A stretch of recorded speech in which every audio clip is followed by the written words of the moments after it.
Good morning. I would like to call to order the April 6, 2022 Technical Advisory Committee meeting. Staff, please call the roll so that we can establish a quorum. Good morning, everybody. At this time, I am only asking those TAC members attending in person to respond by saying here when I call your name. And I want to remind you by hitting the button on the base, when it's red on top, it means that you're on and we can get you on the recording. And if there's any alternates, please also state your name if you're attending on behalf of a TAC representative. Jim Bell. And I'm going to get this last name wrong. I'm sorry. Naresh. I'm not sure, Quan, if you know. Okay, so Quan, do you know how to say Naresh's last name? Marahu. Okay. Gary Dunmeyer. Richard Pereira. Kenny Wilson. Here. Chang Jen Lan. Jamie Brown. Here. Natalie Crowley. Mike Morrow for Natalie. Kim Glass Castro. Gary Sipek. Will Hicks for Gary Sipek. Brian Davis. Present. Levi McCollum is absent. Aaron Hoffman. Here. Terrence Bailey. He's here. He doesn't have a microphone yet. Christopher Marsh. Joyce Kai. Chris Lorraine Marsh. Carg- Here. Lorraine Cargill will be absent. Kim Delaney. Michael Odell. Alex Hansen. Here. Javier Falcone. John Crane. Here. Valerio Riccio for Javier Falcone. Modus Amalturk. Here. Kara Ferris. Here. We have a quorum in person, Madam Chair. Thank you. Next, modifications to the agenda. Staff, are there any modifications to the agenda? Yes, Madam Chair. I do have several members that are virtual. So I have, and I just want to confirm they're all on the line. I have Jim Bell, who has noted he has a medical restriction preventing his in-person attendance. Joyce Kai noted the school district is still experiencing staff shortages and her presence in the office is still required. Valerio Riccio requested to participate remotely, but did not provide further explanation. Christopher Marsh noted it conflicts with his regular work I'm abroad. schedule. And Kim Delaney is virtual until she arrives in person. Okay. TAC members, are there any objections to allowing these members to participate remotely? Seeing or hearing none, these members are approved to participate remotely. Margie, please note their attendance in the minutes. Yes, ma'am. And I do have one addition. Aramis Cabrera is present on behalf of Palm Springs. Thank you. Next item is minutes for March 2nd, 2022. Are there any changes to the minutes? If not, can I have a motion to adopt the minutes as presented? Moved. Second. I'm sorry, who was the second? Motion was by Mo and second by Mike Odell. Yes, okay. I have a motion by Mo and a second by Mike. Any discussion? All in favor, please say aye. Aye. Opposed, say nay. Moving on, the general public comments and public comments on agenda items. Instructions on how to provide public comments are included in the agenda. Staff, have any general comments been received? No, Madam Chair. Okay, thank you. Okay, next are comments from the chair and members. I don't have any comments. This time I would like to invite any TAC member comments on items not already on the agenda. For members participating remotely, please utilize the raised hand feature in the Zoom platform, and then remember to unmute your microphone once you are recognized. I don't see any raised cards in-house. Margie, is there anyone with a raised hand? No, Madam Chair. And I don't see any 10 cards raised in person. Okay, thank you. Next is the TAC liaison report. I'd like to invite Connor to provide an update. Thank you, Chair, and good morning, everybody. My name is Connor Campabasso. I'm your TAC liaison, and I have a couple items for you this morning.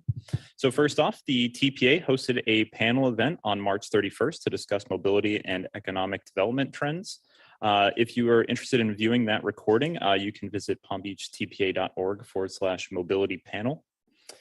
Next, the TPA would like to congratulate the city of Belle Glade for adopting Vision Zero resolution on March 23rd to establish the goal of zero traffic related fatalities or serious injuries.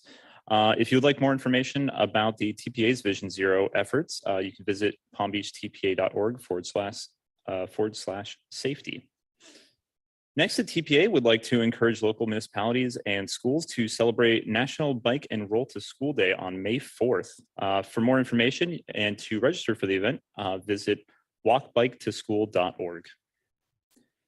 A public workshop to present alternatives for the TPA's Okeechobee Boulevard and State Road 7 Mobility Corridor Study will be held on May 10th from 2 to 4 p.m.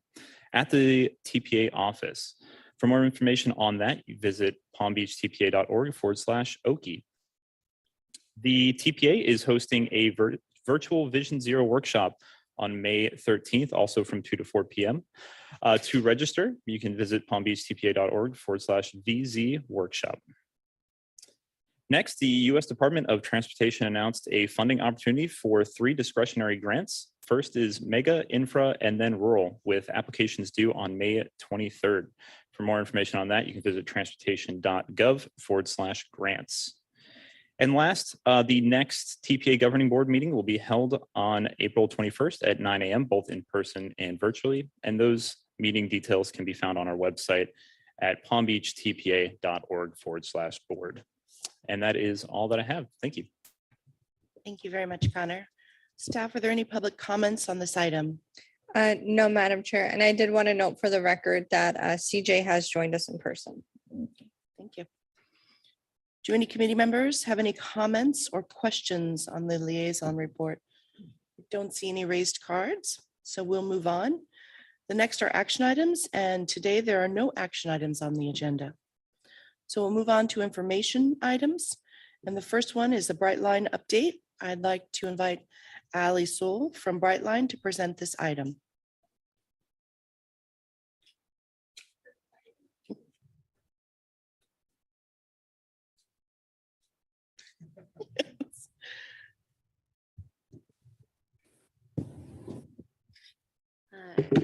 Good morning. I practiced what I preach and I took the Brightline up here from Miami and walked to the TPA offices. So I apologize for a few minutes tardy, but right on time. Good morning. My name is Ali Soul.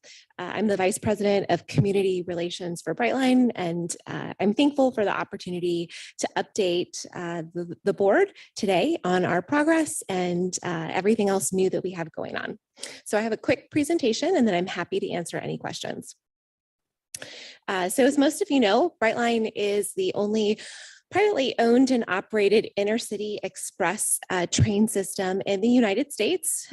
We obviously operate our south segment, Miami to West Palm Beach, under construction to Orlando, which we will complete at the end of this year. And we also have our Vegas expansion project, which would connect Southern California with Las Vegas, which is undergoing design and engineering at the moment. So our major milestones, we've had a heck of a couple of months, and this year is only going to get more exciting as we make significant progress on the expansion to Orlando and our 2 new inline stations in South Florida. So again, as many of you know, we operate between downtown Miami, Fort Lauderdale, and West Palm Beach. We resumed operations in November after being temporarily suspended for about 18 months. We rehired 200 new teammates and launched a new door-to-door mobility service called Brightline Plus when we relaunched operations in November, which I'll talk a little bit about later on in my presentation. While we were temporarily suspended, we did not slow down. We in fact kept on and tried to accelerate our Orlando construction. We also took the opportunity to make progress on our 2 new inline stations. We have Boca which is set to open in the fall, and our station in Aventura, which is also expected to open in the fall.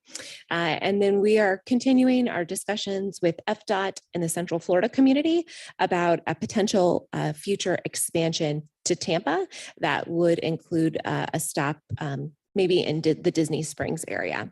And as you can see also on the map, we do have 2 stations that we would look to also add to our system. We do have a commitment to add a station in the Treasure Coast 5 years after starting operations to Orlando. And then we're also interested in continuing our discussion with the Brevard County with a region. Their TPO actually did a study to determine where a station would be best located in Brevard County. And so we will have discussions with both them and the Treasure Coast about those potential future stations and the timing as it relates to that. So we're focused on building smarter and more prosperous communities. I haven't presented to this board in a while. So who's been on Brightline? Almost everybody. Good to see. If you haven't, we invite you to come back.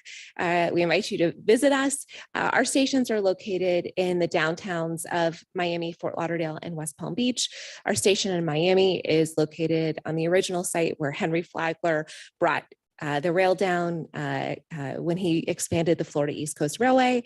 It's an 11-acre site that includes 1.5 million square feet of transit-oriented development, 2 residential towers, 2 Class A office buildings, and then a mezzanine level that includes a food court and ground floor retail. Our Fort Lauderdale station is located just north of Broward Boulevard. We are in the Flagler Village, Fat Village area, which has seen significant growth since the announcement of Brightline. And our station in West Palm Beach is obviously located between the square and Clematis Street. Our station in Aventura is located to the west of the mall. It is located on the west side of Biscayne Boulevard. We are working on a pedestrian overpass that would connect and provide direct connection into the mall, as well as a mobility plan around the station that would feed the city of Aventura. And then our station in Boca is essentially across the street from Meisner Park. We're located in close proximity to the City Hall, to the downtown library, and then also to the cultural center. And our station in Orlando is located at the Orlando International Airport. That station is it's part of the intermodal terminal facility, which if you've been to the MIC, the Miami Intermodal Center at the Miami Airport, it is similar to that.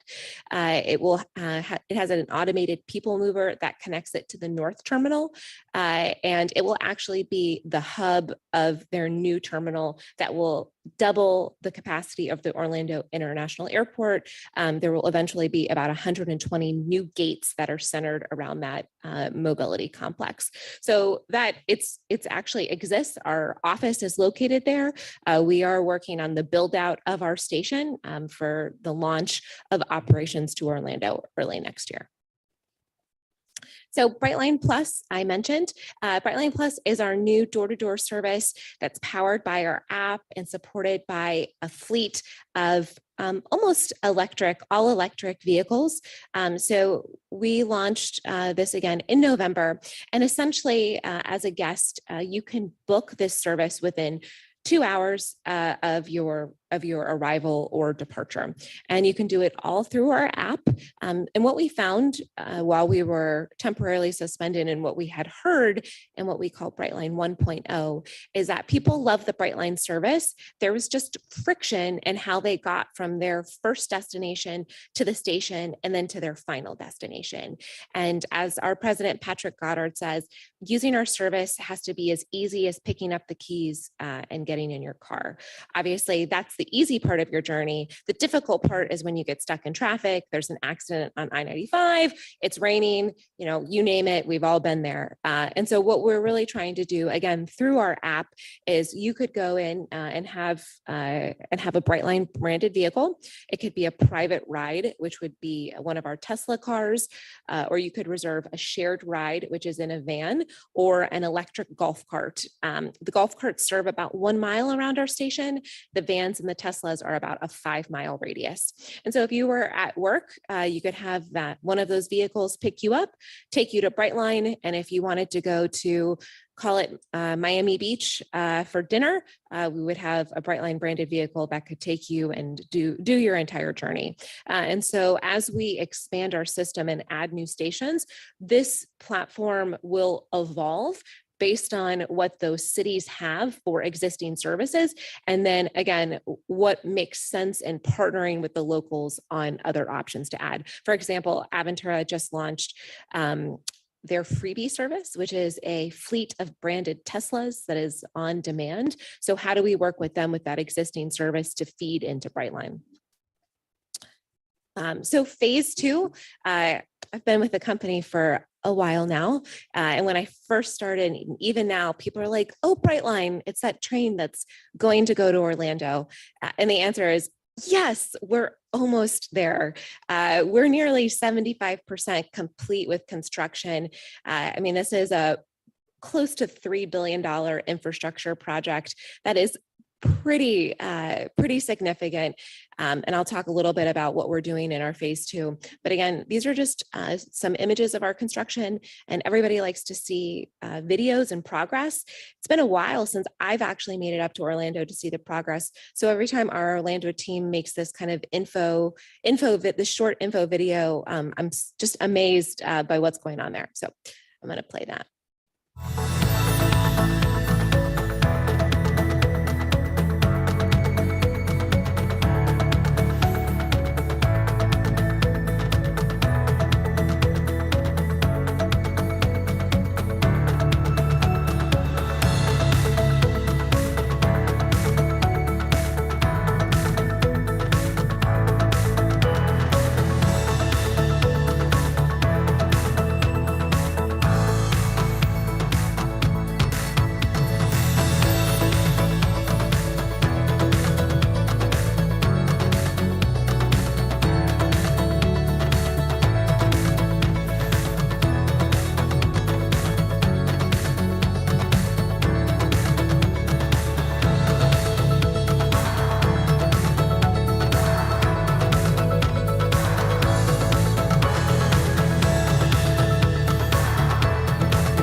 I mean, it's pretty incredible. Again, this project goes through 8 counties, more than 50 cities. So it is a pretty monumental effort and project, especially as it relates to coordination with our local governments. Again, projects of this magnitude aren't possible without the support that we've received, obviously from the South Florida, the Florida community, and from many of you in this room who our technical teams have worked with on the grade crossing improvements that occur in each of your jurisdictions. So what are we doing in phase 2? I think it's always important to remind people we are double tracking the entire corridor. Again, phase 2 is what we call the expansion between West Palm Beach and Orlando. It's about 100 and something miles between West Palm and Cocoa, and then 40 miles of new rail between Cocoa and the airport. So again, not only are we doing this project within the existing FEC railway corridor, but we're doing it while freight trains continue to operate and to service their customers. So again, we're double tracking between West Palm and Cocoa. Trains will reach top speeds of 110 miles per hour. That is not throughout the entirety of the corridor. It is in certain areas. And in those areas, we will be meeting what's called the FRA sealed corridor guidelines. That refers only to the grade crossings. It does not refer to the corridor in between grade crossings. And so in areas where we go above 79, that means that there will either be 4 quadrant gates, there will be a median, a non-traversable median, or there's, in some instances, there are one-way streets. And all of that is obviously to provide protection for the traveling public against the train. We will be installing positive train control. We already have that on our system here in phase 1. We'll have that in phase 2. Vehicle presence detection, again, at those crossings where we exceed 79 miles per hour. Replacement and or rehabilitation of bridges over navigable waterways. I'll talk a little bit about the Loxahatchee Bridge on my next slide, and a hazard analysis, which is an FRA regulation that requires us to look at the corridor, and based on existing operations by the freight train, future operations, where are other infrastructure improvements, where do those need to be made? So upcoming phase 2 work in Palm Beach County, we're almost, I don't want to say almost done, but we're a good portion of the way there. 88% of our crossings have been completed. That's 23 of 26 total crossings. You see those 3 crossings remain. We will start work this weekend on the Loxahatchee River Bridge. That is a pretty important project for us. One of our 3 navigable waterways on the corridor. As part of it, it is a double track structure, but today there's only 1 track in place. So we will add that second track back. That's important for the movement of trains. That means if there are 2 trains in the area, they can obviously both use the bridge at the same time, similar to what we see at the New River. The St. Lucie River Bridge in Martin County is a single track structure that cannot be expanded to a 2-track structure. So again, that 2-track structure makes it very good for the continued operations through the Jupiter and DeQuesta area. We worked closely with the Jupiter Inlet District. They are helping as part of this project to have a 14-inch additional vertical clearance. That is between 2 spans. It will not be a marked navigation channel, but it is more local knowledge from the Coast Guard's perspective. This is, a pretty important project for that area because it means an extra percentage of boats can actually get under the bridge when it's in the down position. And then we're doing a full rehabilitation, electrical system and operating machinery. And then we have this sign up, which we did for other major projects where people can text in and they will receive information. And so the closure period, we will have closure periods on each ends of the project. And then while the bridge is under construction, it will remain in the down position, but there will be 2 points during the day where the bridge will be open to mariners. And again, that's the importance of signing up for that, the text system to get all of the information on when that is happening. And I guess I should say Kim Delaney has joined. Brightline works very closely with the Treasure Coast Regional Planning Council.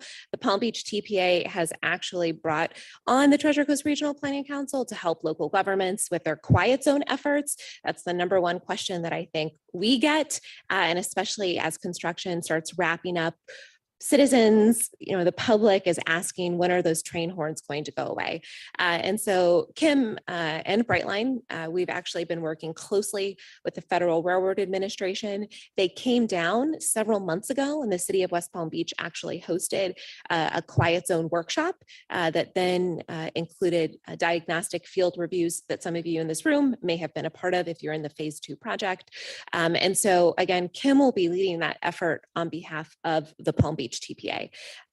As a reminder for quiet zones, the railroad cannot apply for a quiet zone. We don't have any part of the quiet zone process except, the TPA has allocated additional funds where needed to bring certain infrastructure at the crossings to that quiet zone level so that it would apply. So we are constructing those improvements while we are out in the corridor. Those again were approved several years ago, so they have been part of our project.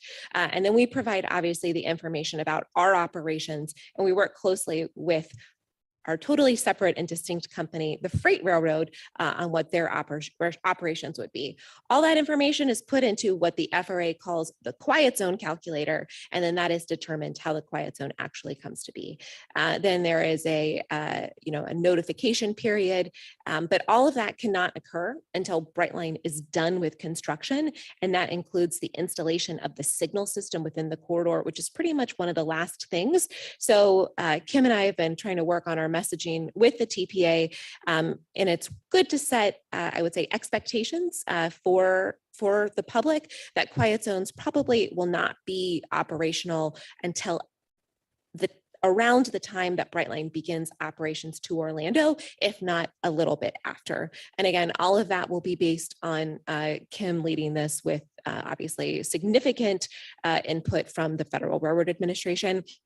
They're obviously very interested in what is happening in South Florida. It is no secret that we have had a number of incidents of people illegally going around the gates, or people trespassing on the corridor or taking their life. And so the FRA has been working closely with us and local governments on how do we reduce the number of incidents. So again, that leads me to safety. We look at safety in every single aspect of everything that we do. It is our number one priority. We have an extensive outreach campaign that we will be working on with our phase 2 cities over the coming months to start really making sure that people understand what a railroad is, private property, that trains operate. It is not a bike path. It is not a shortcut. It is not a place, to sit down and to take a break. And so you can look for more information from myself and Brightline's PIO, Katie Mitzner. We also have been doing some new engineering aspects. We did a red light pilot project in North Miami. Again, the railroad doesn't have any ticket writing authority. So we did this in partnership with FECR, and we had the red light cameras up for, I would say, about 3 to 4 months. And in those 3 to 4 months, we issued more than 900 warnings. We sent more than 900 warning letters to people who illegally either stopped on the tracks or went around the gates. And some people got more than one, which you then realize that there's a significant problem at those crossings. We were able to engage the local law enforcement, and they helped us actually patrol those areas where we knew that we had a problem. And so those are kinds of the projects that, as we move forward, and today we're working on doing. We also installed a pilot landscape and channelization project in southern Palm Beach County and 7 areas where we had seen incidents. Since then, we've actually had no incidents in those areas. Channelization and fencing isn't the answer for every location on the corridor. That again is what is going to be looked at in that hazard analysis study. And then federal grant opportunities. So we are seeking, in partnership with the Florida Department of Transportation, a RAISE grant. We're looking for, it's about a $45 million project that would include additional enhancements on the corridor. So the Long Island Railroad actually did a pilot project where they placed delineators along the crossing because what we see down here too is people think that the railroad is a road.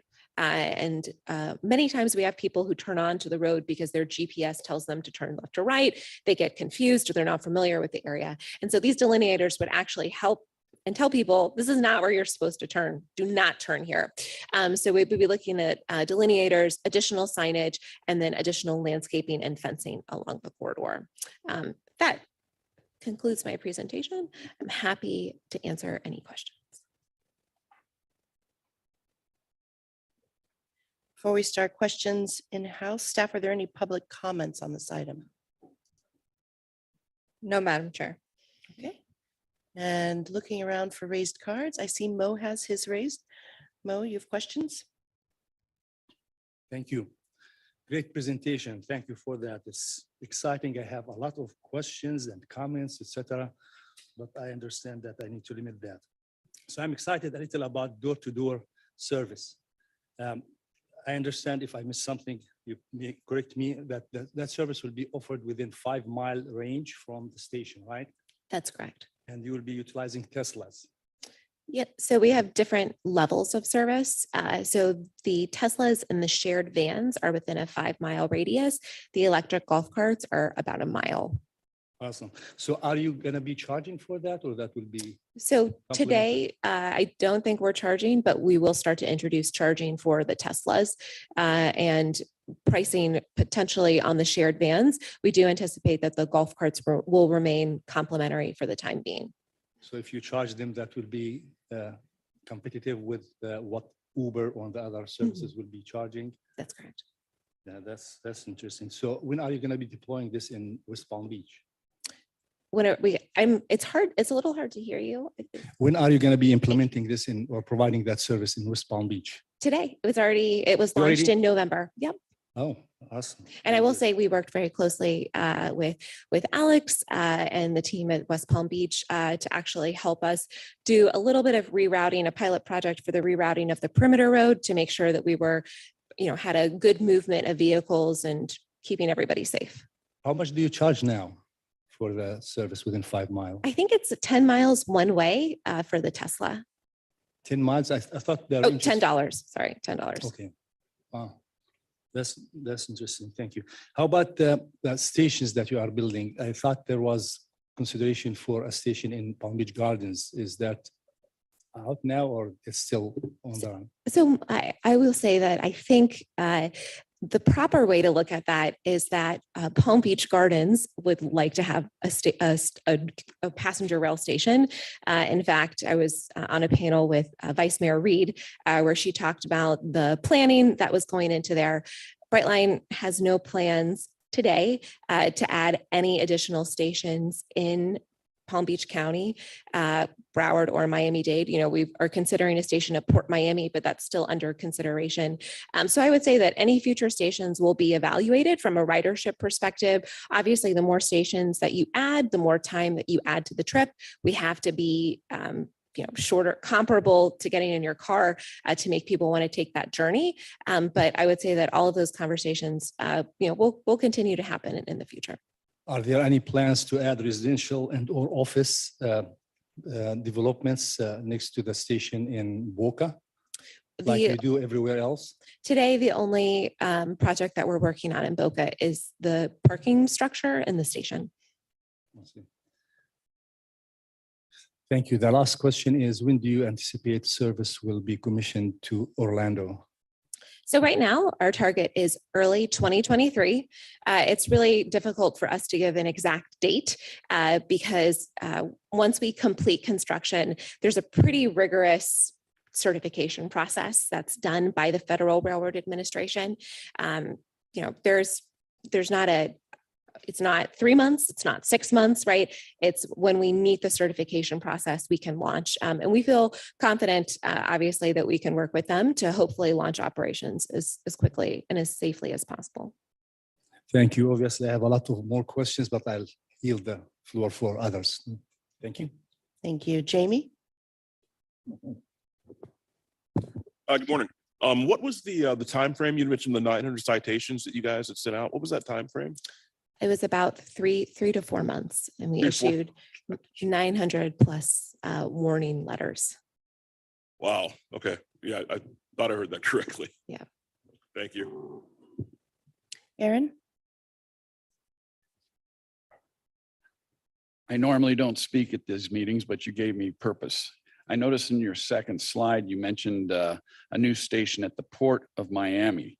I'm curious to know, is that going to be a turnaround or a final leg from the Central Miami station for the purposes of, I assume, getting passengers over to the Port of Miami? That's correct. Yeah, we're still working with the port on exactly what that operation would look like.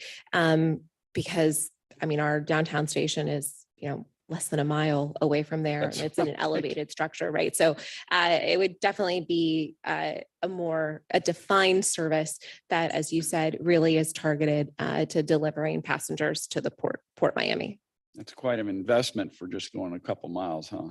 We are still talking to Port Miami Got on it. it. Thank you. CJ? Thank you. This question is for Kim. Kim, could you provide an update on your effort of securing the additional federal funding to seal the entire corridor and also possible expansion? Thank you. Sure. Yes, please. Thank you. In fact, I had put my card up to talk on just that. So thank you, CJ, for the opportunity. So good morning, everybody. And sorry for the delay. If there was just a station, I don't know, in downtown Stewart, I would have been here early. So wanted to mention that. So, and to Mo's comment, gosh, I don't recall seeing stations in Boca or Aventura when Brightline first came out with its efforts. So,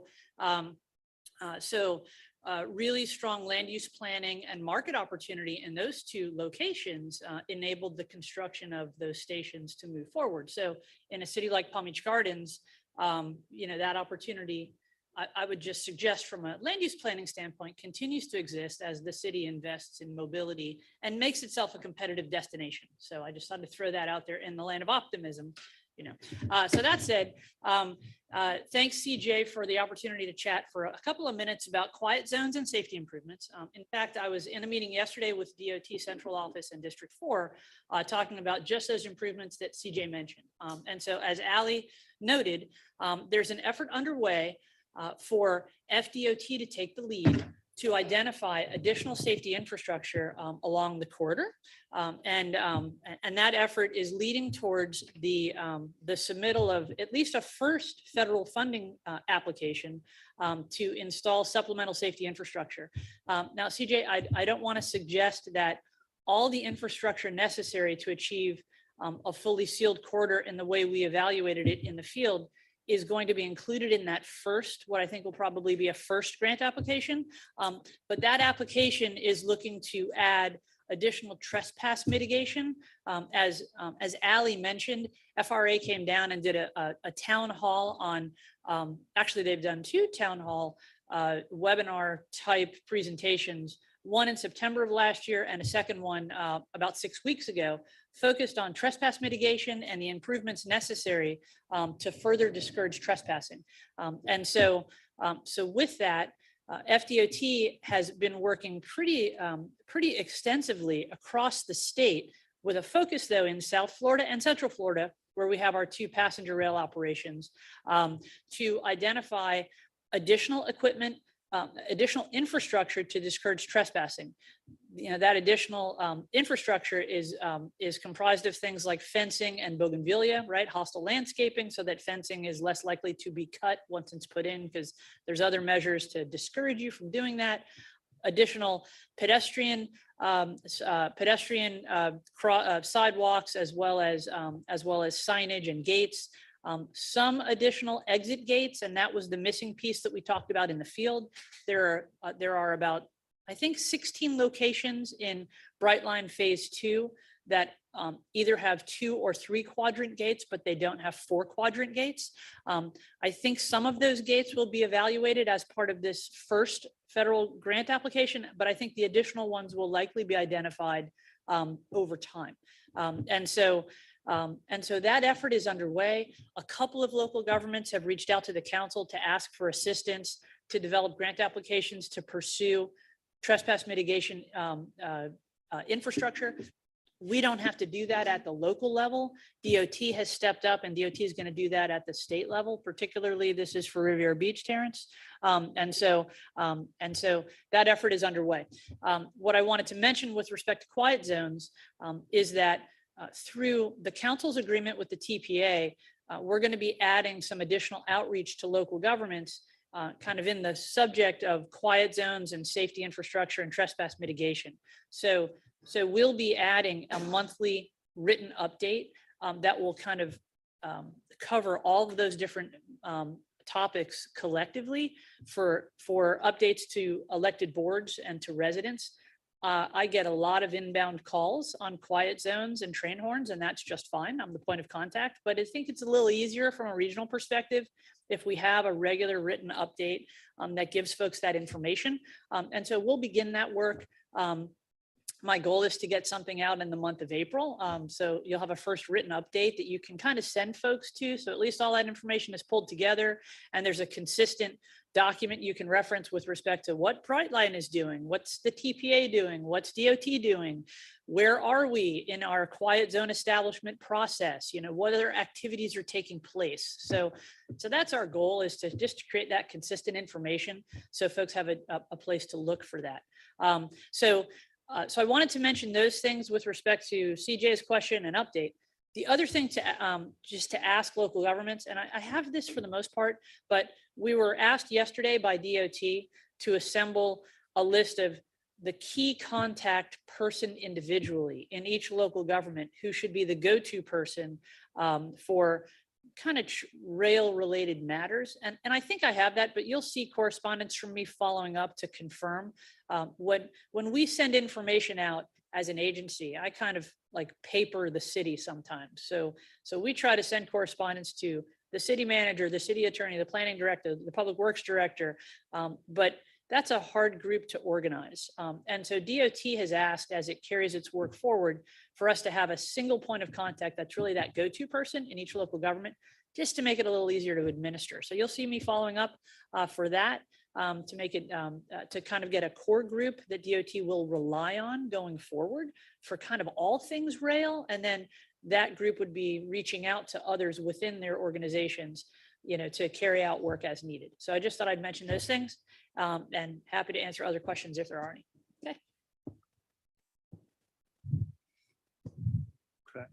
Okay. It's good to know that transportation mitigation has been listed as a high priority in your first phase effort. But how about the extra quad gate to be proceeded in the next phase? Understand we have a pretty tight timeline before the completion of the Riverside crossing in September. So is there any extra effort that we can engage, say at the council level, to push this forward? So that's on the list, CJ. So what CJ is referring to is when we were out in the field, we looked at all the grade crossings in Palm Beach County Phase 2, and there are a couple of spots where we don't have an exit gate, and Riverside's one of those. And so North Lake is another one. I mean, there are a couple of locations that are like, gosh, we need to expedite that gate before we get started. It's a little tricky for us in the region, I would suggest, because, like all aspects of the construction industry, getting rail infrastructure with the delays in procurement is a complication. And so we want to get those gates installed as quickly as we can, because that's a policy priority.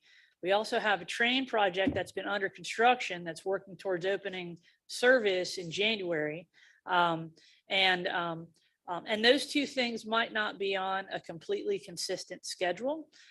And so I just suggest that to you, CJ, that we're aware as a planning council, right, that, gosh, that's a gate the town wants, and DOT is aware that the town wants to get that gate installed quickly. But what we know is Brightline's gone through a federal permitting process and that gate wasn't required. So we're trying to balance those things and get the gate installed as quickly as we can, but at the same time, not create complications in a permitted activity that, that gate wasn't required for them to begin service. So it's frustrating, I think. And we're moving as quickly as we can to make that happen. But we have really pretty keen awareness that the supply and logistics of getting additional gates in the region and then getting them installed, that's probably not going to sync up with Brightline beginning service.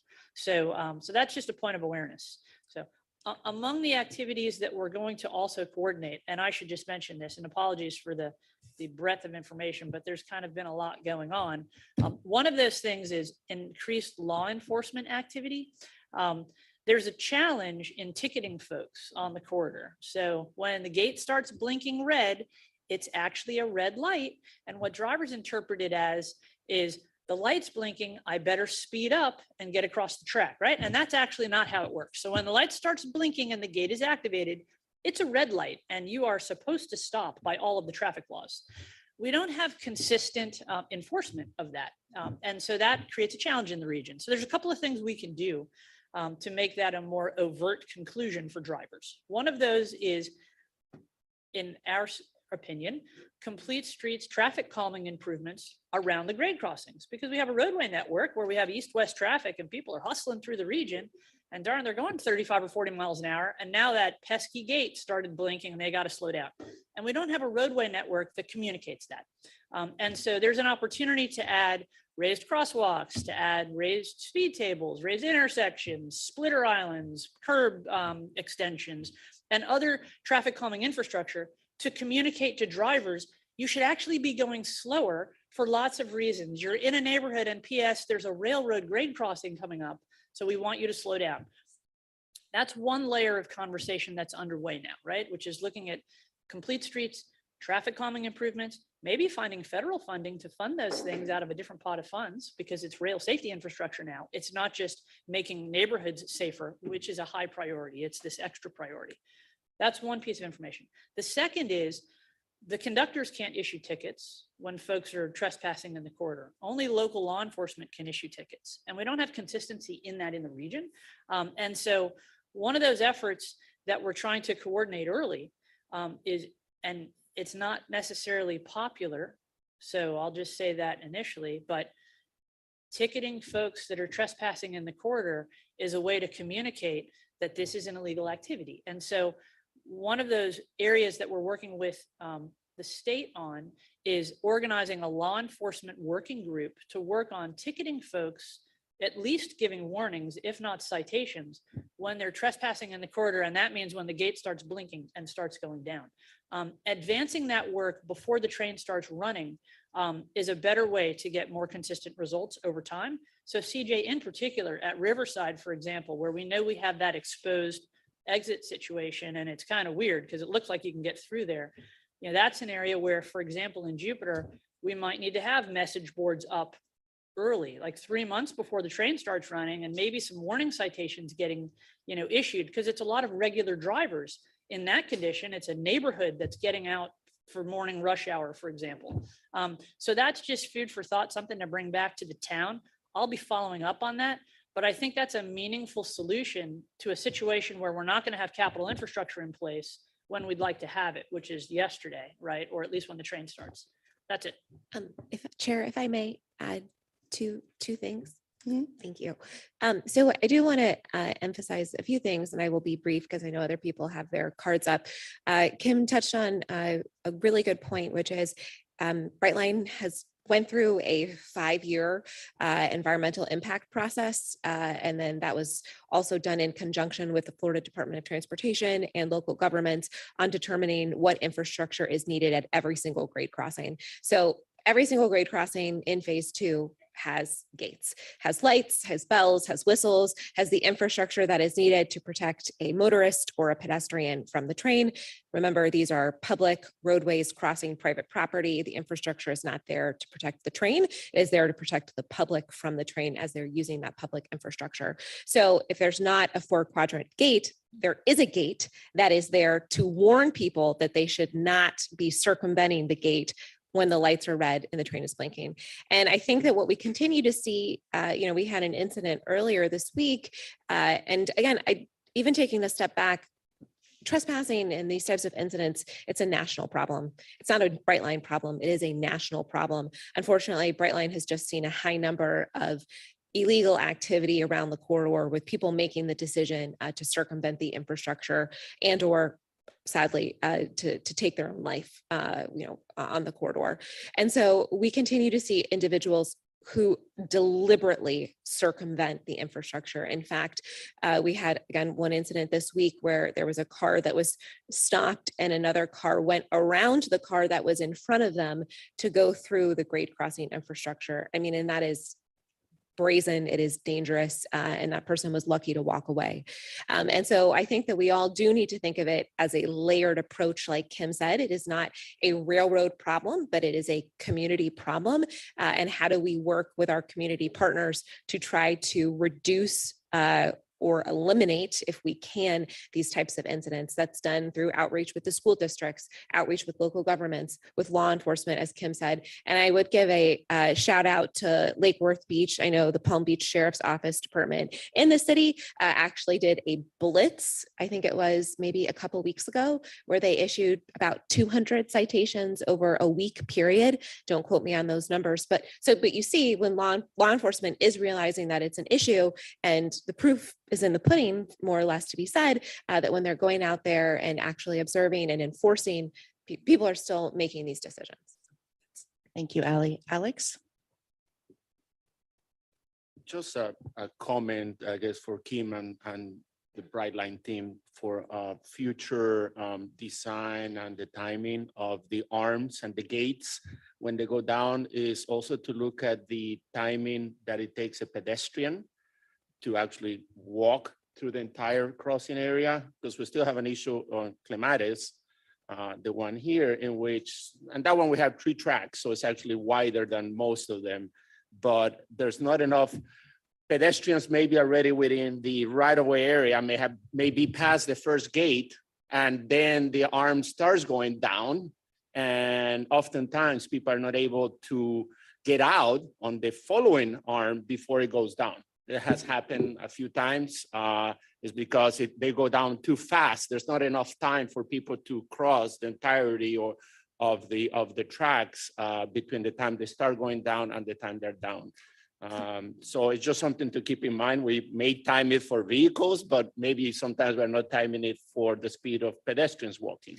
So just something that I think needs to be assessed, because for Clematis, that is still an issue. And even I've been trapped there a couple of times and have very long legs and I walk really fast. So I have seen people with strollers, elderly people who have an even tougher time, and then you're kind of trapped between the gates. Just something to consider when all of these measures are being designed and evaluated. If I may, that is actually dictated by the Federal Railroad Administration. It's called constant warning time. And it's actually in the statute, in the CFR, that there has to be a minimum of 20 seconds by the time, that the gates go down, that the train comes through the corridor. It's obviously based on train speed and everything that's in that area.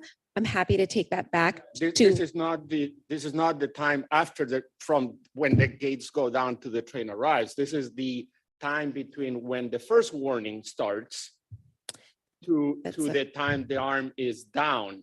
And I think the issue, at least in the case of Clematis, is there used to be a one track area. Then it became 3 tracks, and the distance between the gates was expanded significantly. However, the timing was not changed accordingly. So it is, again, between the time when the first warning starts and the arm goes down, it's not sufficient for people who are ready in the right of way to get out, basically. And this, again, I'm not talking about people who are actually doing an illegal, right. That is another story, but this is people who are ready within the track area. They're not able to get out because there's not sufficient time there. Just something to, I'm happy evaluate. To take that to the team. I know that the city actually reached out because a motorist did an illegal activity in that intersection and thought that the railroad was at fault, but we found surveillance video and actually showed that the motorist was at fault. These are not illegal activities. These are people who are walking on Clematis. They're already, again, within the tracks. I'm saying, so we're looking at that. We're looking at that crossing. I know in the past I communicated with a lot of people, but I never heard back. But okay. I'm going to go to Mo first because he's been waiting, and then we'll come back to you. I'm sorry, Madam Chair, if I can skip Mo. Jim has had his hand raised, and I know that Mo has already made comments. Yes. Thank you. Jim?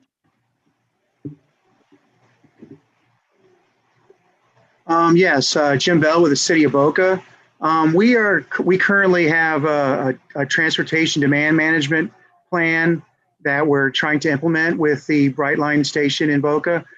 And as of January of this year, Brightline told us that they couldn't complete the application until they hire a TDM coordinator and a person from the Fort Lauderdale office who's going to implement a TDM plan down in Fort Lauderdale, and I think possibly also Miami. I'm not sure about that. And then once that person was on board, which they expect to be sometime now or in April, then they were going to, help complete our application. I was just wondering what the status was of that person in Fort Lauderdale that's your TDM coordinator. It's a pretty technical question, Jim, that I don't have the answer for, but I'm happy to look into it with my team and get back to you. Okay, thank you. Thanks, Jim. Mo? Thank you. I work for Palm Beach County Traffic Division, and we do operate and maintain traffic signals throughout the county, for the exception of Boca Raton and town of Palm Beach. And we have issues always with here downtown West Palm Beach with train preemptions. And very often there are false calls when the gates come down, when there is no need for them to come down. And also we have occasionally, probably it happens on average once a month or once every 2 months, where the gates come down due to malfunction, and they stay down for extensive amount of times, sometimes close to 40, 45 minutes. And you can imagine what that causes, mayhem in downtown. So my question to you is Brightline aware of this? And are there any plans on tackling this issue, including, some maybe simplest thing you can think of, that a person there gets an alarm that the gate is down and they can come out, physically, actually send somebody to get it up. Because we've seen on our CCTV cameras when we are watching on Kochobi, we have seen it where, drivers come out and physically lift up the gates to let others, go through, because they realize that the gate is malfunctioning and there are no train activities. There was an incident not long ago, maybe 2 weeks ago, in West Palm Beach, where a lady dropped off her husband to take the Brightline train. And when she left, trying to turn right on Clematis, she turned right and she found herself trapped between the gates.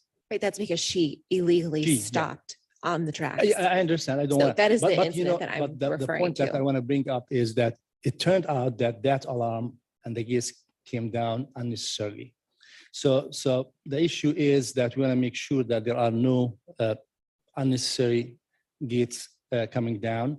And also we want to make sure that the railroad operators do have or put more effort into communicating with us, giving us advanced warning about that train activities and railroad crossing, closures, so that we can better operate and manage our system, signal system, and also reduce the duration of the disruption, especially when you take care of those false preemptions that are unnecessary, and also the malfunctions that happen that extend for long duration of time. I cannot imagine how could this be not acted upon when you can easily, your work is not necessarily, I'm not talking about Brightline in particular, but I'm talking about the operators in some instances, where their workers are in the vicinity and they realize that there is something malfunctioning with the gate, and they look at the traffic, backing up, for miles. It's very clear you need to have somebody who can manually lift up the gates and let traffic through. So my question to you is Brightline aware of these issues? Are there any plans on working with us and with the local governments on tackling these issues? So I'll take that in a couple parts. So the first thing is, when a gate defaults to the down position, that's what it's supposed to do. It is defaulting in the down position because that means that something has happened within the gate to make it potentially, I don't want to say malfunction, but if the gate isn't tied into the signal system correctly, maybe it's been hit by lightning, maybe roadway signals, they get hit by lightning, they go out. The same thing happens with a railroad signal. The gate defaults to the down position to protect motorists and pedestrians from the train. I cannot enforce that enough. At each crossing along the corridor, there are blue signs that if that issue were to happen, or if there is a car that is stuck on the tracks, and we talk about this really very often, especially with law enforcement, that they need to call and report that. And the FEC corridor is 351 miles long. FECR is responsible for the maintenance of the corridor and for all of the crossings. So as you can imagine, there are people out on the crossing every single day inspecting and maintaining crossings. But if a crossing, for example, gets hit by lightning, that's not on the list of inspections. There might not be an inspector in Palm Beach County. They might be in Broward County inspecting what was on their schedule, and then they get the call to go up to Palm Beach County. So obviously it is a complex process, and we understand that it provides delays to motorists and to the traveling public. But the first thing people should do is to report it. And the second thing people should do is to never, ever get out and raise the grade crossing arm so that people can go under and around it, because a train might be coming. Like the gate arm is down to protect motorists. So I'm happy to have somebody from our technical team follow up with you on that. But I mean, in general, the railroad operates, like signal systems. Sometimes there are incidents, again, where they default to the down position for whatever reason, and they're in the down position for a reason, which is to protect people from the train. Yeah, so follow up. So this is something that Brightline is, takes care of, or that's not you? Or that's, FECR maintains their FEC corridor. They are responsible for the They maintenance are responsible, of the so corridor. it's not you anyway, right? That's correct. It's not Brightline. Okay, thank you. Kim, thank you for waiting. Just briefly, because apologies, a lot of train talk today. A couple of things just to put in mind. Pardon me. In addition to a law enforcement working group, which was our recommendation yesterday in chatting with DOT, we're also suggesting to them that there's a kind of like a pedestrian access working group. There's a lot of pedestrian scale, human scale components to what happens at grade crossings that we just haven't really zoomed out and thought about holistically. And DOT really has done an excellent job as a state agency, for example, in dealing with complete streets and Vision Zero. Like, we didn't have an organized state approach on that until about 10 years ago. And when we started dealing with the effects of a roadway network, transportation network that was causing these bad outcomes, number one in the nation in pedestrian and bicyclist fatalities on the roadway network, DOT stepped up. DOT initiated a complete streets effort statewide. We have a complete streets guidebook. We now have Vision Zero. We have local adoption. It's really rolled out, I think, remarkably well, and it's award winning because of that. I think rail safety is kind of at that point, like rail matters in the region. We just have arrived at a different place. And this was part of my conversation with DOT yesterday.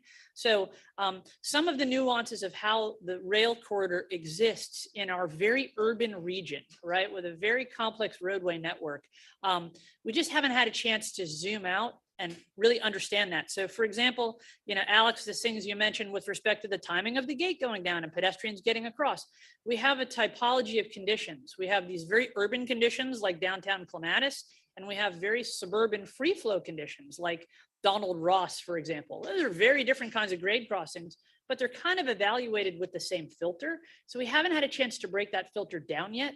The signage, for example, Mel, like I can't even read those little blue signs. I know they're out there because when we did field diagnostics, we were required to identify.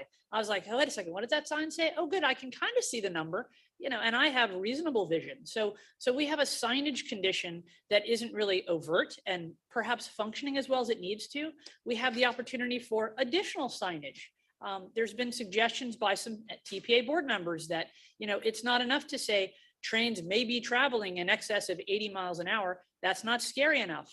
Well, maybe it should say trains are going more than 100 miles an hour, can be going more than 100, or there are other informational pieces that, when we have a chance to talk through them, maybe we can have a consistent set of local signage that gets implemented in the corridor to kind of raise the awareness. So there's a lot of pieces to it. I'm just suggesting to you that, I have like a really long list of all the good ideas and challenges that have been getting raised in local settings like this one. My suggestion is we actually need a working group to kind of lay out all these pieces, like as a pedestrian, what's happening and what can you actually read? Do we have enough time when the gates go down? Because there's a set of federal requirements and then there's our local condition. And there's something happening between those two things that's leading to a very uncomfortable set of statistics for us, which is now, a corridor that has a fatality rate that's not a headline that we want, as a region. So, or as a state. So I just wanted to suggest that to you. There's another set of conversations to come on these matters.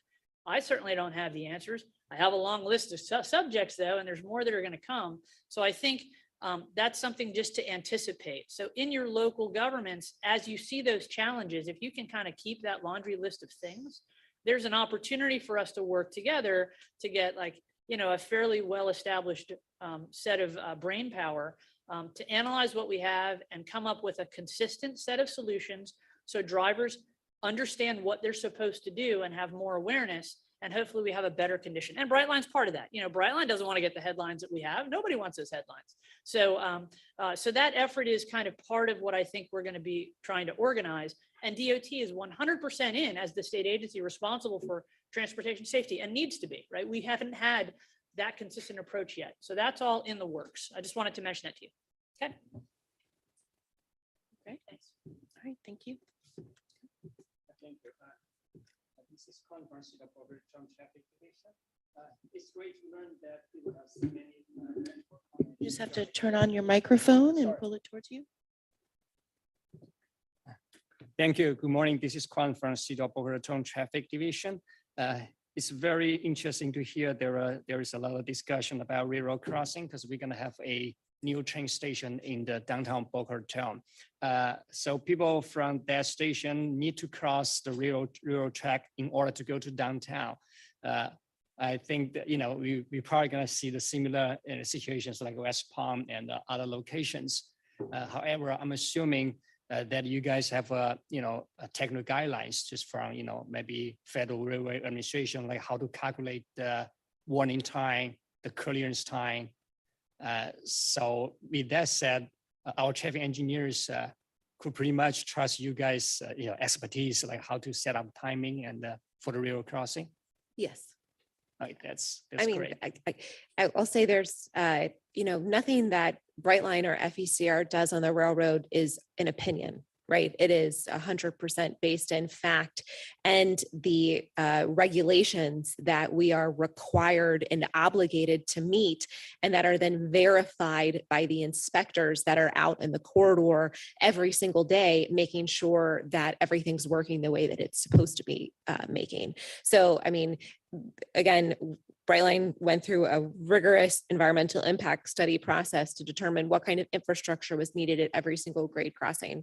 As we've been having this dialogue and we've seen these incidents, we've collectively, I think, as a region decided that we needed to add additional enhancements, right? Working with FDOT and the FRA on what are those enhancements and how can we replicate that at similar areas along the corridor? What have other railroads done in the United States that are having these problems to help get these incidents down? And then, again, the track is inspected, the signals are inspected. FRA, when it had its workshop, had its new regional inspector at the workshop, his name is Rory, handing out cards. Again, the FRA is the federal arm that is obligated and required by law to make sure that we are following the law, right? And so there is nothing that Brightline, our goal is safety, right? So we want to make sure that everything that we are doing meets those requirements and we're operating a safe operation. Great, because I expect you guys will have more experience dealing with the crossing signals than our traffic engineer. You're the experts. But we work closely with traffic engineers and with planning departments. None of this is done in a vacuum. And one more question.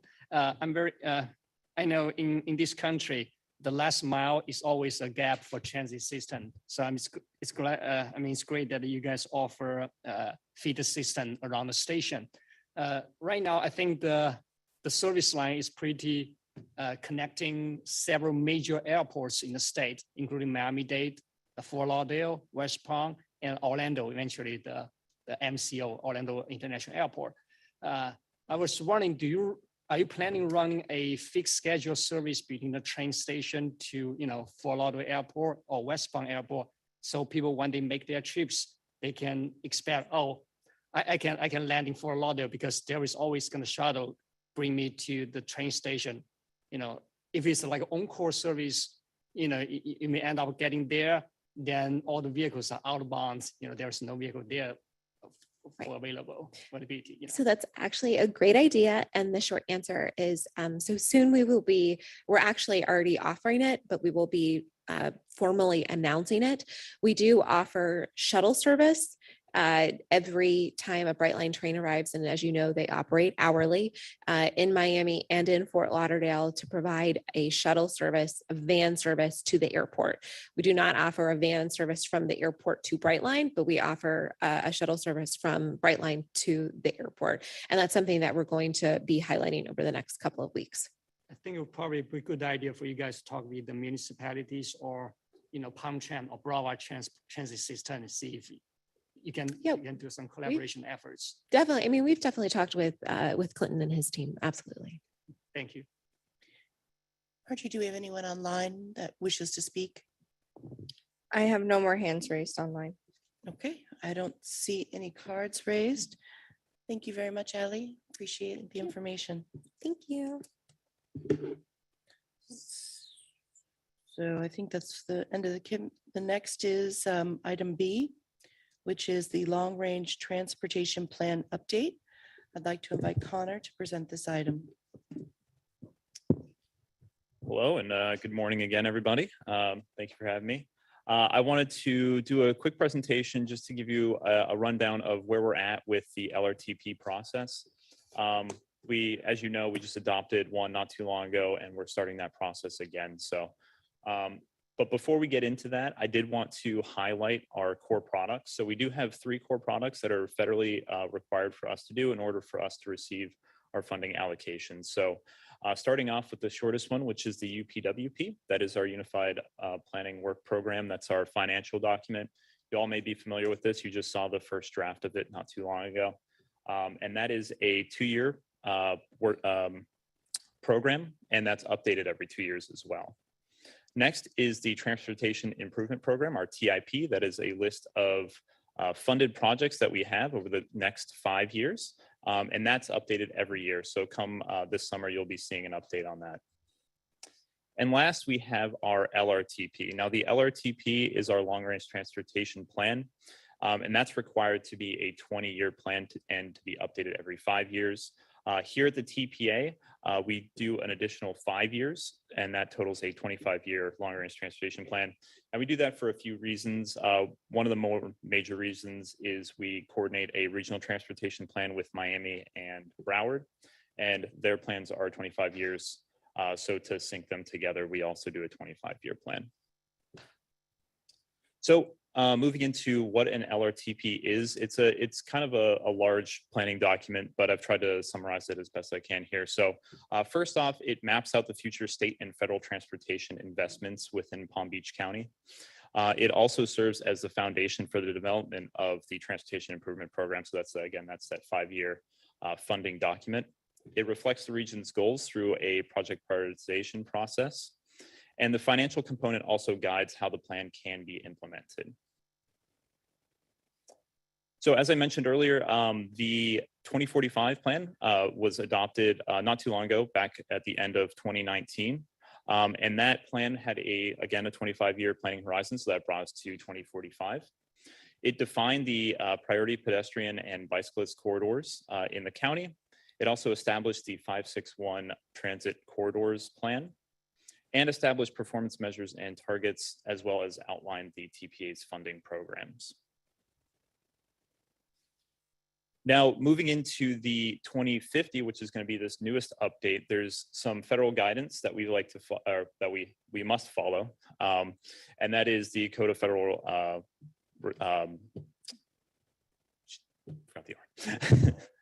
regulations. Thank you. So the first and foremost is the minimum of 20-year planning horizon with a 5-year update. Again, we do a 25-year plan. But that minimum is set in there. The development of an integrated multimodal system.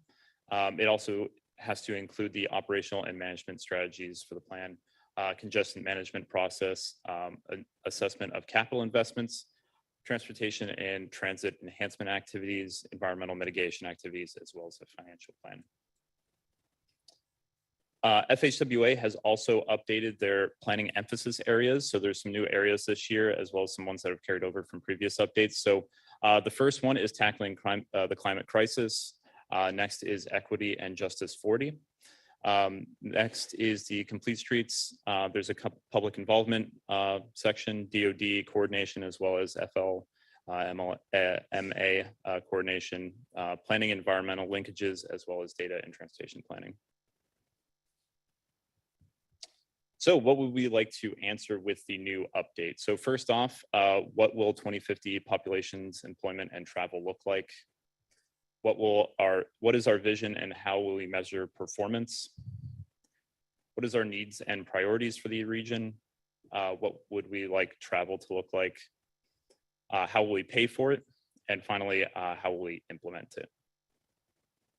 So here's a timeline of the current phase we're in, as well as some long-range milestones. So right now we're in the procurement process. We're currently drafting the first draft of the scope. We're looking to have that finalized by summer 2022. Advertisement will take place in fall 2022 with a selection in the winter. And then the contract start will be also in the wintertime, potentially bleeding into the new year. I also have long-term milestones up here as well. These are going to be items that the TAC, as well as the other committees and board, will be voting on. First of which is going to be the goals, objectives, and measures that will be in the summer of 2023.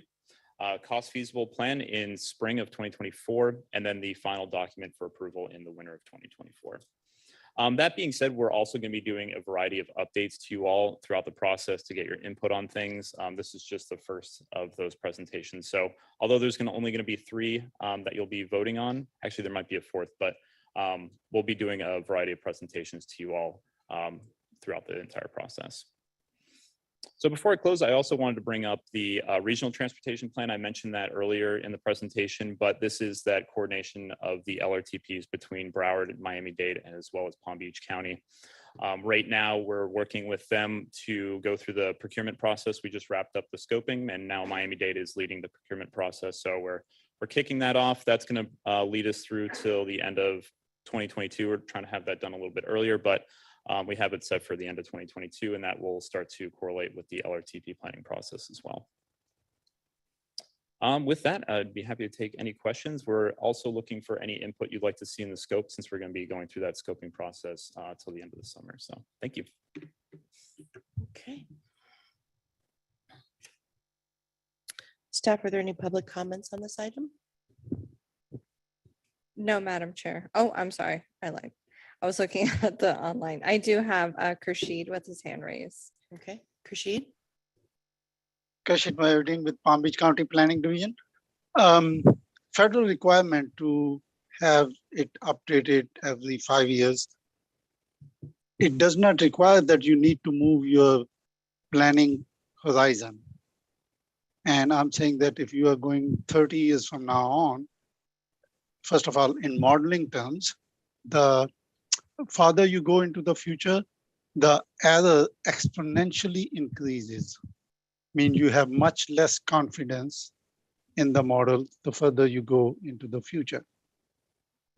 With this kind of a technology, where 10, 15 years you didn't have the iPhones, and all the cars are becoming autonomous and electric, and most of the cars now have all those safety features. And buses should be probably autonomous very soon too. Arizona is running some of those. We cannot really predict the way technology is moving so fast. I think going 30 years in the future is just not very good idea. If anything, you should go back to 2035, and feds don't say that you cannot do that. I think you need to keep minimum 10 years. If I'm incorrect, let me know. Then you will have more confidence that in your model output.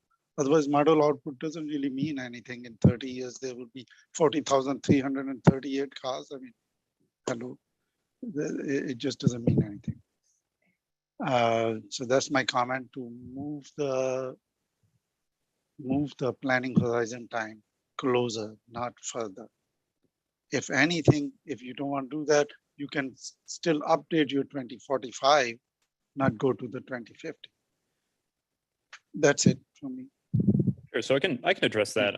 Yeah, I mean, planning for the future it's challenging. I mean, looking back at the 2045 we adopted in 2019, we had no idea even just a few months from then that COVID was going to hit and change everything in that planning document. So yeah, I would say planning even 1 year in the future is challenging. So and it's impossible to really tell what's going to be happening. I think though still it's important to look into the future. That way we have a plan set and we update that plan every 5 years. And we also do amendments to the plan as well. So we're constantly updating it. But I think it is important to set that plan for the future. In addition to that, most of the MPOs in Florida and including our partners south of us that we run that regional transportation plan with do a 25-year plan, and the model runs are all done based off that 25 years. So for a little bit of cost savings on that, we can use those model results together, and it just makes it more succinct. We can compare and contrast the funding that we're receiving over the course of those years. So I think our goal is to continue with the 25-year plan. But I do appreciate the comment, and I do agree, you know, looking into the future it's challenging, but I think it's also important. So Thank you, Connor. Mo? Yeah, thank you, Connor, for the presentation. But I have a question about the scope of services that it seems like you are going through this phase now. Mhm. And as I thought I got it, that you are coordinating that and working with your partners in Miami and in Broward County. So how much are you involving in this, the local governments, and in particular, Palm Beach County, the biggest, you know, stakeholder here? As you know, half of the entire major roadway system in the county is maintained by the county, and the other half is maintained by FDOT. And obviously, we are a major stakeholder and player. So how are we involved into or invited to get involved in this? And also this forum as well, you know, all the other local governments need to be at least aware of what's going on and maybe have input provided. Sure. Actually, I'm glad you brought that up because there was a mistake on one of the slides. So for the milestones, one of the items that you will be voting on is actually the scope services. I'll be bringing a draft first, similar to the UPWP. There'll be a draft that we present to you all, get feedback on it, and then you can have some time to look over it as well and continue to provide feedback. We can make those adjustments and then bring it to you all for final approval at a separate meeting. But we are coordinating with our partners, both for the regional transportation plan as well as for the LRTPs as well. In fact, we're all meeting next week to get together and discuss, you know, best practices and how we can move our vision regionally as well as locally forward. But you will be seeing that scope in draft form and then providing comments. You can provide comments on that. So we're shooting, like I said in the presentation, for summer for approval. So it'll probably be late summer, maybe July, maybe even into August. So that draft maybe you'll see it June, July-ish. But we'll keep you posted on any updates that we have on that. So there will be still room for change before you will not get it to us too late in the process, whereby you expect us just to rubber stamp and No, right? No, we really do want to have comments from you all. We appreciate the input. Obviously, we don't want to develop the scope in an echo chamber where we're all just kind of developing our thoughts that, you know, we have internally. So that draft that you see, we want your comments and we're happy to make adjustments to it. And we'll try to get that to you as early as possible so you can have a chance to look it over before the draft review. And then also we'll be hearing from you all to incorporate any additional comments after that. Thank you, Connor. Terrence? I had generally the same comment about wanting to look at the scope because we traditionally haven't done that in the past.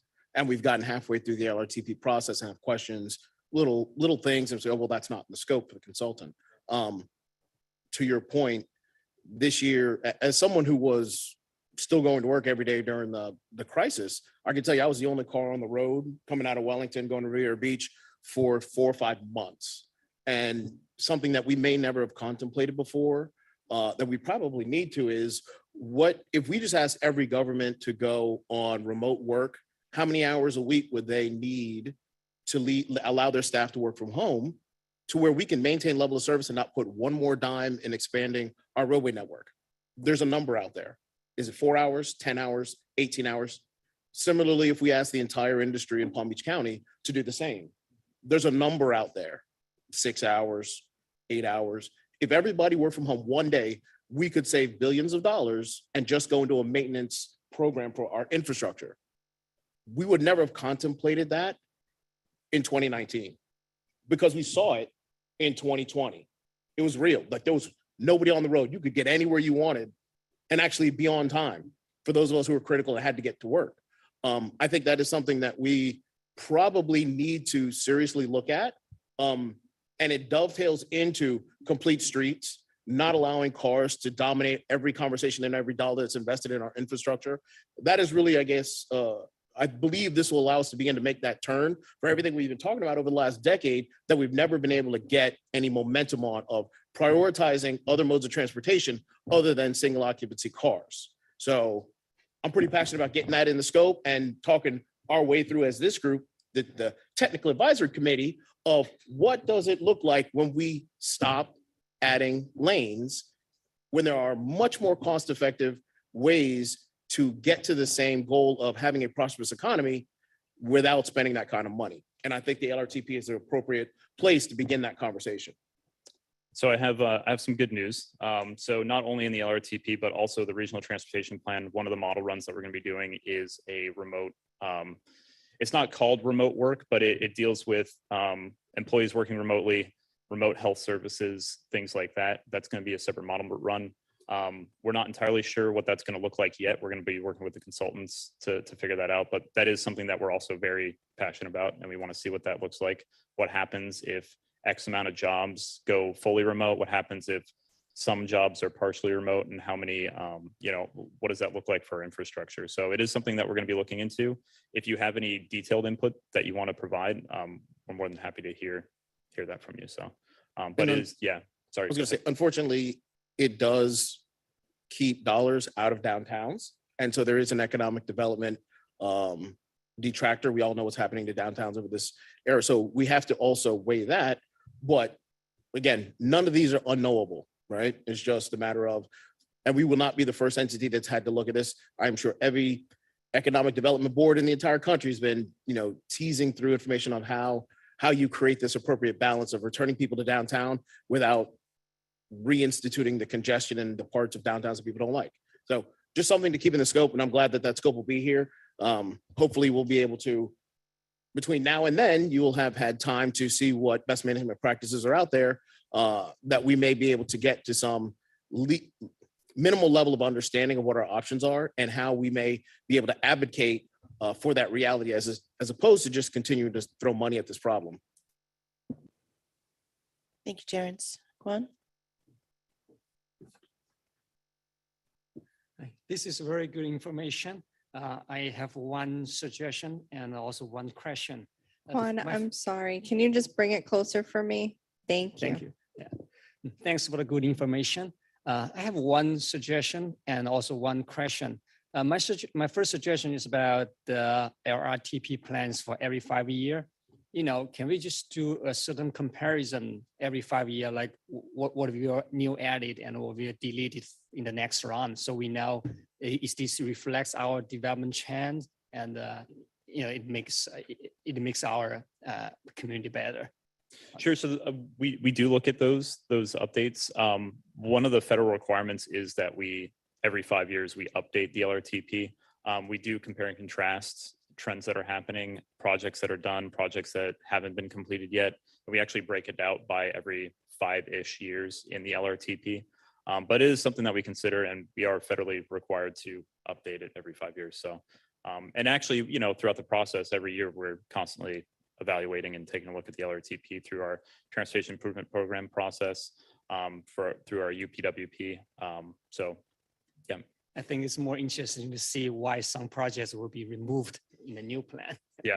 And also my question for the LRTP is about the ranking.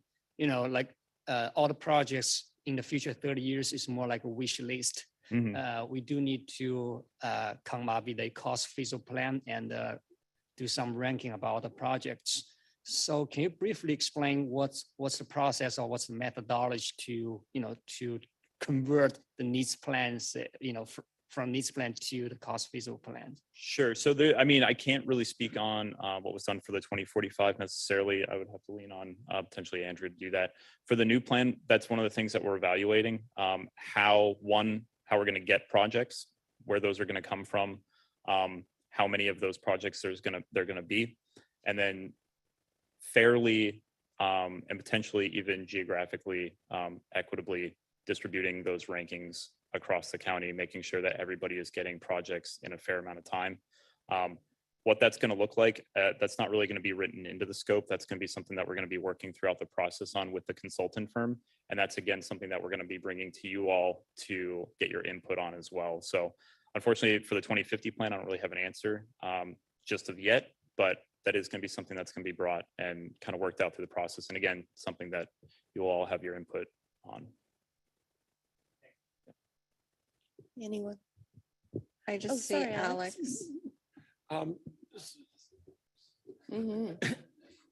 Something that I've always been kind of curious, and I'm not sure if it has been done by the Palm Beach TPA, is going back in time and looking at efforts from 20 years ago. So, for example, when the 2025 long-range transportation plan was developed, again, now we're approaching 2025. Was that model accurate in predicting what volumes would be on the different roads? And then again, by going back, we can kind of reassess, okay, was the model over predicting, under predicting, maybe over predicting in certain aspects, under predicting? How accurate was that model that was done 20, 25 years ago to predict what is now the present? So I'm not sure if, as part of this effort, I think it would be an interesting exercise. I mean, for 2020 would have been kind of not a good barometer because of COVID, but 2025, we look at the 2025 long-range transportation plan, and in a couple of years, as we are approaching 2025 or in 2025, see how close those projections were. And realizing that some things may have changed, things that were forecasted did not happen, or things that happened were not forecasted at the time, but at least have that ability, or that at least take a look at it and see where we were right and where maybe we were a little bit off. I think that would be a good exercise that could, again, improve future modeling and planning efforts. Just a thought, and I always kind of wonder if it is being done in some of these plans. I never heard of it, but I think it's a valid exercise of validating, or at least reassessing some older plans. For sure, yeah, and as part of the scope, we are going to have the consultant firm as well as TPA staff look at previous plans. I don't know if we've written to go back as far as 2025, but definitely back to at least 2035. We're going to be evaluating that, but it's a good suggestion to go back. I mean, since 25, maybe since the plan would technically be starting 20, well, it'll be, yeah, 20, yeah, it'll be close, yeah. So and you adopt the 2045, so sure. Yeah, so it may be interesting to look back at the. And again, it may help improve future modeling efforts. So, but that depends on whether they were using the Serpent back then, the same modeling system, or it was a different system maybe back then. So that's the other challenge. But yeah, it was still Serpent. That's a good point. But the other thing is that I want to say about this is when you do the model, you also look at and validate it by looking at the volumes that it's predicting. Sometimes it predicts that you'll have less volumes than you had now in 25 years from now or so on. So these are kind of other, parameters that you can check on how good is your model. There's a lot of nuances, but I think the overall exercise is a good exercise to conduct. Good comment, Alex. Yes. Anyone? I don't see any other raised cards. Anyone online? No, Madam Chair. Okay. All right. Well, thank you all. Thank you, Connor. So the next item is administrative items. Item 4A and 4B are informational only. There will be no staff presentations unless requested by a committee member. Staff, are there any public comments on these items? No, Madam Chair. Okay, our next TAC meeting is scheduled for May 4th, 2022. At this time, our committee meeting is adjourned.